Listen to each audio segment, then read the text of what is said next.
that you fumbled sa isang song na lagi niyo nang piniperform? Miss Monica, sinunod naman po talaga namin Sir Oliver. Inaral po namin yung mga bagong parts namin. Nagulat na nga lang ho kami nung kinuha ni Megan yung mga parts namin. Wow. So you're really grabbing this chance para ilaglag ako? Hindi ka naman namin nilalaglag eh. Nagsasabi lang naman si Yuna ng totoo. Meg, please don't take it against us. It's a criticism for us to be better. Pinagtutulungan niyo ako eh! You're throwing me under the bus! Ano totoo? Ano ba sinasabi mo? Enough! Sawa na ako sa pangayan niyo! I thought that when we let go of Jen, matatapos ng pagkadiba mo. I regret that I let her go.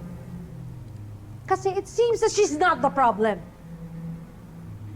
In fact, you were better when she was here. At talaga sinasaktan mo ang mga kagrupo mo? You are the problem, Megan! Ikaw! Monica, what is your problem with Megan? Attitude! Baka pwede mong kausapin. You don't need to treat her that way. I did. When you were in Japan, I was patient with her. Pero si Megan talaga ang cause ng gulo dito. Alam mo, mabuti pa, ikaw na ang kumausap dyan. Kasi isa pang gulo, hindi ako magdadalawang isip na buwagin na lang ang Yumi.